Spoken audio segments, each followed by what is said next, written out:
Now we come on the next one, that is rate law. So in previous video, we have been discussed about the rate of reaction and the instantaneous rate of reaction. Now we come on the next one, that is the rate law. Now what is the rate law and what is the rate constant? See, rate law, it is the experimentally determined equation. It is the one type of equation, but it is the experimentally determined. ये ध्यान में रखिए, it is not theoretical concept. It is experimentally determined that express the rate of chemical reaction in terms of molar concentration of the reactants. ऐसा equation कि जो experimentally determined किया जाता है and which is to be expressed in terms of their molar concentration of the reactant. सिर्फ reactant की बात होती है. It is only related with the molar concentration of the reactant. Clear? That is known as the rate law. Again I am taking here, that is the one of the hypothetical reaction AA plus BB that gives the CC plus DD, where the smaller letters ABCD that becomes, that is the stoichiometric efficient, the coefficients. These are the coefficients or these are the components, say. Correct? Stoichiometric coefficients, or these are the stoichiometric coefficients. अब मुझे rate law लिखना है. This is the one type of equation where it is to be expressed in the molar concentration of the reactant. अब मैं लिखता हूं, say rate is directly proportional to the concentration of A into concentration of B. Concentration of A raised to the power X and the concentration of B raised to the power Y. अब आप बोलोगे कि sir यहां पे आपने X और Y क्यों लिखा, A और B क्यों नहीं लिखा? भाई मैं इस तरीके से भी लिख सकता हूं, इस तरीके से भी लिख सकता हूं, बराबर है. लेकिन आपको यहां पे एक चीज को मैं डिफरेंशिएट करना चाहता हूं. जब मैं A और B की बात करता हूं तो that I am taking number of molecules that is to be participating in the reaction. और जब मैं X और Y की बात करता हूं तो नो डाउट वही टर्म है, लेकिन इसको मैं कंपोनेंट्स की बात करूंगा, because that these are factors that decide the order of reactions. यानी इसका मतलब आप ऐसा समझ लो कि A और B और X एंड Y ये दोनों टर्म बराबर है, लेकिन A और B की वैल्यू और X और Y की वैल्यू ये समान या सेम या डिफरेंट हो सकती है. मानो कोई इक्वेशन होगा कि जहां पे A और B की वैल्यू होगी, वो A की और B की वैल्यू ही X और Y की वैल्यू कभी नहीं होंगी, ऐसा भी होगा. And that's why I am going to separate this, I am going to differentiate this. Clear? अब मैं यहां पे लिखता हूं कि अगर ये रिएक्शन अगर होता है तो मैं यहां पे रेट इज डायरेक्टली प्रोपोर्शनल. अगर उसका रेट लॉ अगर मुझे लिखना है तो इसलिए experiment say that whatever the experimentally determined equation in terms of the molar concentration of the reactants. So it is the molar concentration of the A, molar concentration of the B raised to the power X and Y, where these X as well as the Y, these are the exponential component जिसको कहा जाता है. Now see term I am going to change, exponential components. बराबर? अब अगर ये होता है तो by using the proportionality constant over here, that R is equals to K. K का मतलब ये होगा it is a rate constant. Proportionality constant is nothing, this is the rate constant, that is equals to K into concentration of A raised to the power X into concentration of the B raised to the power Y, where these are the exponential components. मैं बार बार बोल रहा हूं, these are the exponential components, where these exponential components X and Y that may or may not be same with, say, that is the A and B. Clear? अब कैसा होता है, because मैंने आपको पहले बोला कि that these factors that decide the order of reaction. मैं ऑर्डर ऑफ रिएक्शन जब पढ़ाऊंगा तब मैं आपको बताऊंगा कि ये कैसा होता है. Clear? So that these equation, अब ये जो लिखा है that this is the rate law, this is the experimentally determined equation where that is to be expressed in the molar concentration. बराबर है, समझ में आ रही है? So the rate of chemical reaction is equals to K into concentration of the A raised to the power X into concentration of the B raised to the power Y. ये हो गया आपका rate law. This is the expression, this is the rate law expression. अब मैं पहले आपको पहले बोला कि ये X और Y की वैल्यू और A और B की वैल्यू ये सेम हो भी सकती है, नहीं भी हो सकती है. जब मैं मोलर कॉन्सेंट्रेशन, यहां पे रिएक्टेंट का मोलर कॉन्सेंट्रेशन मैं यूनिटी लेता हूं, when it is to be 1 molar concentration, if I consider the concentration of A as well as the concentration of the B, that is equals to 1 molar, that is unity. अगर मैं 1 अगर लिखता हूं तो that is equals to R equals to K. So इसका मतलब what is the K? K is the rate constant. So rate of reaction is exactly equal to the rate constant. बराबर है? रेट कांस्टेंट का मतलब क्या होगा? When the molar concentration of the reactant that is to be considered as a unity, or that is the 1 molar concentration अगर होगा तो ये वैल्यू क्या होगी? R equals to K, because this is the one. Getting this? समझ में आ रही है? Then we write here that is the R is equals to K, that K is nothing, it is the rate constant. So rate constant का मतलब भी होगा when the concentration terms, when this is the molar concentration that is to be considered as a 1 molar. Clear? बिल्कुल समझ में आ रहा है? बिल्कुल सिंपल है. अब ये टर्म्स अगर समझ में आती है तो now we are taking the terms that is related with the x and y. Exponential components के बारे में हम लोग अभी देखेंगे. मानो अगर एक्स और वाई की वैल्यू अगर 1 होती है तो if I consider the value of the x as well as the y is equals to 1, तो ये rate of reaction, rate law मैंने यहां पे लिखा, where I put the x as well as the y that is equals to 1. Exponential जो components है उसकी value मैंने कितने लिखी? 1 1. concentration of A raised to the power 1, concentration of B raised to the power 1. बराबर है? समझ में आ रही है? Getting this? कब? कंडीशन है कि when the x as well as the y, these exponential components, where these exponential components that shows the value 1. तब ये होगा इस तरीके से.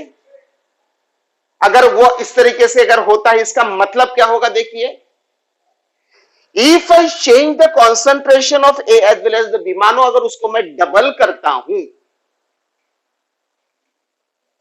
मानो अगर ये कॉन्सेंट्रेशन अगर मैं डबल करता हूं, that means that this rate of reaction it is linearly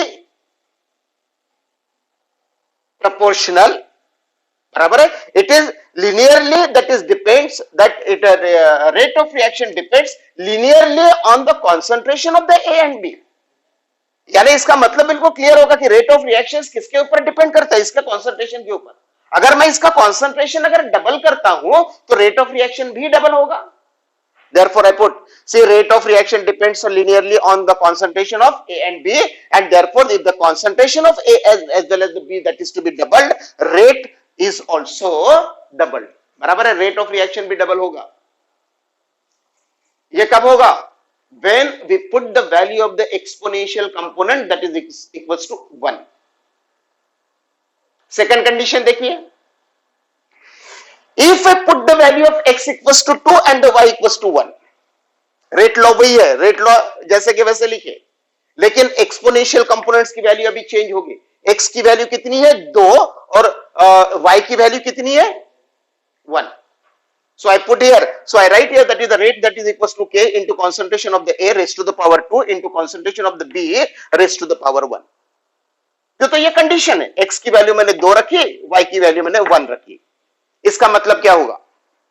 इसका मतलब क्या होगा? नो डाउट यहां पे कॉन्सेंट्रेशन के ऊपर तो डिपेंड करता ही है, लेकिन जैसे ही if the concentration of A that is doubled, मानो उसको डबल किया मैंने, A raise to the power 2 हो गया. बराबर है? मानो अगर इसका कॉन्सेंट्रेशन ट्वाइस ए अगर होता है तो ट्वाइस ए का मतलब क्या होगा? 2 रेज़ टू द पावर 2 हो गया, यानी 4 टाइम्स वो बढ़ गया. बढ़ा कि नहीं? That means that the concentration of A that is to be doubled by keeping the concentration of B constant. क्यों? तो y की वैल्यू 1 है। अरे अगर मैं B का कॉन्सेंट्रेशन कांस्टेंट रखता हूं और A का कॉन्सेंट्रेशन डबल करता हूं तो रेट कैसे बढ़ेगा? 4 गुना बढ़ेगा कि नहीं? अगर मैं इसका कॉन्सेंट्रेशन डबल करता हूं, अगर मैं ये 3 टाइम्स अगर लेता हूं तो क्या होगा? यस क्या होगा? 9। 3 रेज टू द पावर 2 होगा, 9 होगा, यानी वो 9 टाइम्स रिएक्शन बढ़ेगी। यानी इसका मतलब when I put that the concentration of the A that is to be doubled, then rate of reaction that will be increases by the factor 4 होगा कि नहीं? अगर मैं ट्वाइस A करता हूं, कंसंट्रेशन ट्वाइस A हो गया, रेज टू द पावर 2 है, यानी 2 रेज टू द पावर 2 हो गया, यानी 4 टाइम्स बढ़ गया। 3 अगर रखता हूं तो 3 रेज टू द पावर 2 का मतलब होगा 9। 4 अगर रखता हूं तो वो 16 टाइम ग्रेटर होगा, isn't it? That's why see, this is a very important. When we put the values x equals to y equals to 1, then see that whatever the rate of reaction, that is totally, it is dependent on the concentration. Linearly it is dependent on the concentration as well of the A and B. Correct? अगर इसका concentration double होता है तो rate भी double होगा, लेकिन ये condition यहां पे फॉलो नहीं हो रही है। सेकंड कंडीशन में वो कंडीशन फॉलो नहीं होती, because we put here that is the x की वैल्यू मैंने 2 रखी है, y की वैल्यू मैंने 1 रखी है। यानी जब यहां पे कॉन्सेंट्रेशन A का मैं बढ़ाता हूं, डबल करता हूं, तो वो रेट ऑफ रिएक्शन 4 से बढ़ती है। It is to be increases by the factor 4। 3 रखता हूं तो 9 से बढ़ेंगी, 4 रखता हूं तो 16 से बढ़ेंगी। Isn't it? समझ में आ रही है? by keeping the concentration of the B, that is the constant. This is the very important. इसका बढ़ाया, इसका कांस्टेंट रखा, तब ये फैक्टर्स चेंज होते हैं। क्लियर? अब देखिए तीसरा, अगर मैं यहां पे x की वैल्यू 0 रखता हूं, if I put the x equals to 0, अगर ये 0 अगर होगा तो that is rate is independent on the concentration of A। अगर मैं यहां पे 0 रखता हूं, सो दैट मीन्स दैट ये वैल्यू 0 होगी, it is independent on the concentration of A। अगर वो x की वैल्यू लेस देन 0 अगर होती है तो if the value of the x that becomes that is the less than the 0, then the rate decreases as the concentration increases. अब क्या होगा? रेट डिक्रीज होगा, concentration of A क्या होगा? Increase. so that the rate decreases as the concentration increases. जैसे जैसे concentration, मैं यहाँ पे concentration टर्म्स को बढ़ाने की बात करता हूँ, यहाँ पे डबल concentration किया तो रेट डबल हो गया, यहाँ पे concentration of A का मैंने डबल किया तो रेट 4 गुना बढ़ गया, यहां पे x को 0 रखा तो rate is independent on the concentration of A। अगर मैं x की वैल्यू अगर 0 रखता हूं तो क्या होगा? Rate decreases as the concentration of the A increases. So these are the very important factors.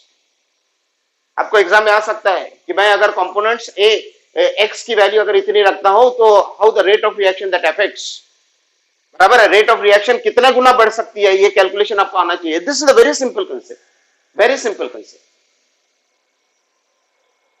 समझ में आ रही है? क्लियर? ये बात क्लियर होगी आपकी? ओके, चलो हम लोग सामने जाते हैं। अब ये सब रेट लॉ हो गया, तो अब रेट लॉ कोई एक इक्वेशन आपको दे दिया है, एक कोई केमिकल इक्वेशन दे दिया है, और वो बोला जाता है कि केमिकल इक्वेशन को, रेट लॉ को हम लोगों को लिखना है। How to write the rate law for this equation? Say that this is the one equation. Hydrogen peroxide का डिकम्पोजिशन हुआ, वाटर फॉर्मेशन और ऑक्सीजन फॉर्म हो गया।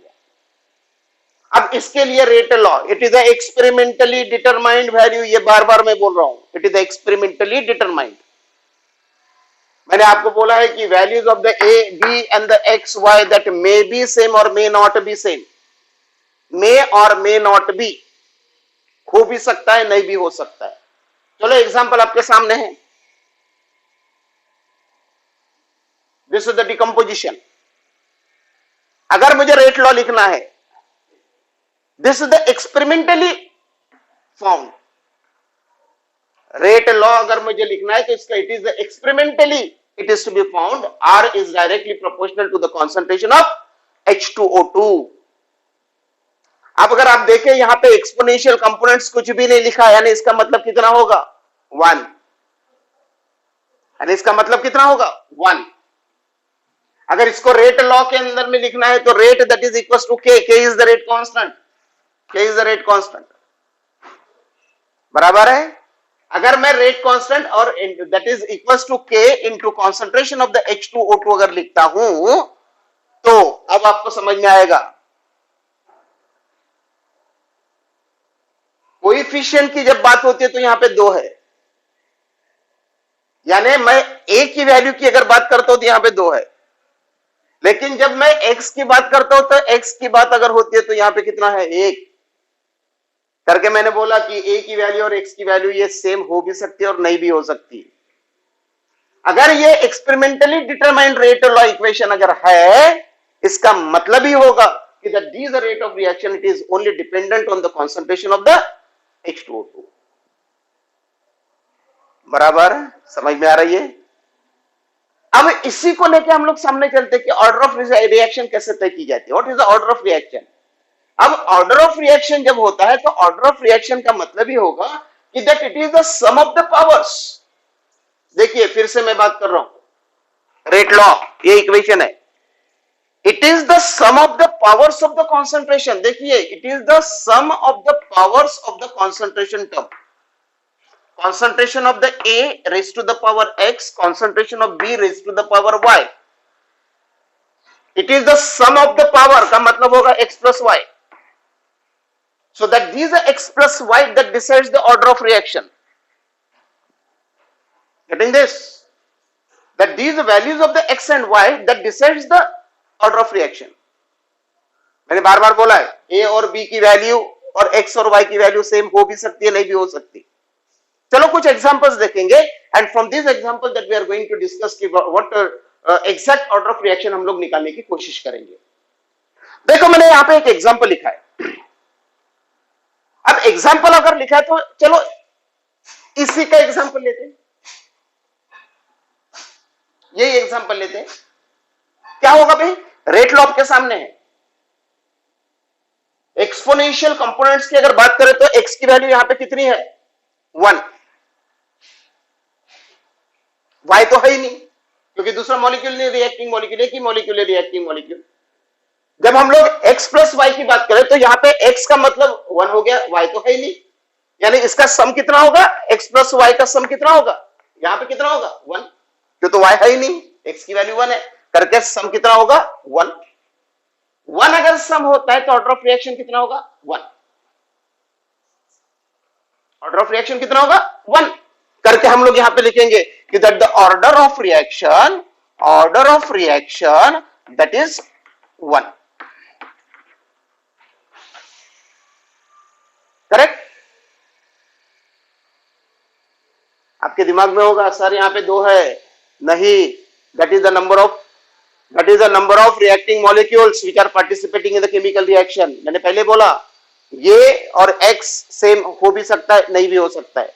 This is the experimentally determined करके मैं नहीं लिखूंगा क्योंकि एक्सपेरिमेंटली डिटरमाइंड यही है। अगर ये है इसका मतलब ये होगा कि X की वैल्यू यहां पे 1 है, 1 अगर है इसका मतलब ये होगा कि that the order of reaction that must be 1। Clear? So we are taking here first order reaction, second order reaction, third order reaction, zero order reactions. अब देखिए यहां पे कुछ एग्जांपल्स की बात करता हूं। दूसरा, hydrogen combines with the iodine H2 plus I2 that gives the twice HI. I am focusing, we have to concentrate only on the reacting molecules. बराबर है, हमको रिएक्टिंग मॉलिक्यूल्स देखना है सिर्फ। अब रिएक्टिंग मॉलिक्यूल्स के अंदर में अगर देखें तो एक मॉलिक्यूल होगा, इसका कंपोनेंट्स कौन सा है, एक्सपोनेंशियल कंपोनेंट 1 हो गया, इसका एक्सपोनेंशियल कंपोनेंट्स कितना हो गया 1, यानी 1 molecule of hydrogen and the 1 molecule of the iodine। Clear? अगर ये 1 अगर होता है तो X का मतलब हो गया 1 और Y का मतलब हो गया 1, तो सम कितना होगा, देखिए क्या होगा, सम कितना होगा। अगर हम लोग यहां पे इस तरीके से अगर बात अगर करें, let's see that is the examples अगर हम लोग बात करते हैं, so that whatever the order is there, that these order अगर हम लोग x plus s1 की बात अगर करें, x plus y की अगर बात करें तो 1 plus 1 ये हो गया 2, that's why it is the second order reaction। होगा कि नहीं, x plus x का मतलब 1 plus 1 यानी ये हो गया 2, 1 plus 1 equals to 2, that's why order of reaction कौन सा हो गया 2। Getting this? समझ में आ रही है? इसका ऑर्डर ऑफ रिएक्शन हो गया 2, ये हो गया 1, ये हो गया 1, x की वैल्यू 1, y की value 1, therefore 1 plus 1 that is equals to 2, therefore it is a second order reaction. Clear? Confusion नहीं, बिल्कुल कंफ्यूज नहीं होना है यहां पे। अब एक रिएक्शन और लेंगे, अब यहां पे आपको कंफ्यूज होगा। NO2 plus CO that gives NO plus CO2, ये रिएक्शन है। रिएक्शन में हम लोग बोलेंगे कि भाई यहां पे दो मॉलिक्यूल है, एक मॉलिक्यूल है NO2 का और दूसरा मॉलिक्यूल है CO का। When these are two molecules that reacts that gives the product. अरे हमारे मन में विचार आएगा कि दो मॉलिक्यूल्स होंगे तो उस एक जो x प्लस वाई कितना होना चाहिए, 1 2, क्यों? तो इसी के मुताबिक यहां पे भी 1 होगा, यहां पे भी 1 होगा, तो हमारे दिमाग में कितना आएगा, ये सेकंड ऑर्डर रिएक्शन होगी। लेकिन नहीं, मैंने क्या बोला, एक्सपेरिमेंटली डिटरमाइंड वैल्यू ये बताती है कि rate law is equal to, rate law का इक्वेशन है R equal to K into NO2 raised to the power 2, NO2 raised to the power 2। अगर NO2 raised to the power 2 है, यानी यहां पे मैंने 2 नहीं लिखा है, लेकिन एक्सपेरिमेंटली डिटरमाइंड जब होती है वैल्यू, तब यहां पे NO2 raised to the power 2 लिखा है।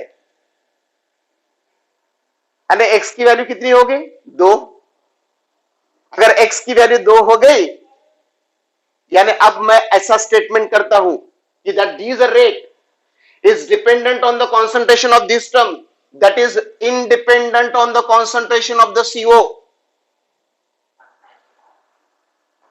When I write the rate of reaction, rate law की बात अगर करता हूं, एक्सपेरिमेंटली डिटर्मिनेशन की बात करता हूं, तो ये जो कंप्लीट रिएक्शन है वो कंसंट्रेशन ऑफ CO के ऊपर डिपेंड नहीं करती, that will dependent only on the concentration of the NO2 करके यहाँ पे experimentally determined value लिखी है R equals to K into concentration of the NO2 raised to the power 2। raised to the power 2 का मतलब ये होगा कि X that is equals to कितना होगा, 2। Y तो है ही नहीं, तो 2 अगर होगा तो सम कितना आएगा, 2। यानी ये कौन सी ऑर्डर की रिएक्शन हो गई, सेकंड ऑर्डर रिएक्शन। करेक्ट? समझ में आ रही है? यानी मैंने यहां पे आपको बोला कि ये फर्स्ट ऑर्डर रिएक्शन कैसे, यहाँ पे 2 लिखा है लेकिन फर्स्ट ऑर्डर रिएक्शन है। यहाँ पे 2 मॉलिक्यूल होने के बावजूद भी हम लोग लिखते हैं कि यहाँ पे CO नहीं है, but even though that is the second order reaction. क्यों? तो दैट द CO का वहां पे कॉन्सेंट्रेशन कोई काम का नहीं है, it is independent on the concentration of the CO, but even though that this reaction is the second order. Now the third reaction is there, acetaldehyde। See, acetaldehyde that will be converted into CH4 plus CO। अब देखिए reactant molecule कितना है, 1, बराबर है। यानी आपके दिमाग में होगा कि सर यहाँ पे तो रिएक्टेंट मॉलिक्यूल 1 है तो ये फर्स्ट ऑर्डर रिएक्शन होना चाहिए, लेकिन नहीं, फर्स्ट ऑर्डर रिएक्शन नहीं है। क्यों? तो एक्सपेरिमेंटली डिटरमाइंड वैल्यू जो आती है वो R equals to K into concentration of the CHO raised to the power 3/2। देखिए 3/2, exponential component is the 3/2, x की वैल्यू कितनी है, 3/2, as the value of the x that is equals to 3/2, therefore order of reaction is also 3/2। order of reaction fraction में आती है, so therefore order of reaction that may is in the integer value, that may in the fraction, or that may in the zero।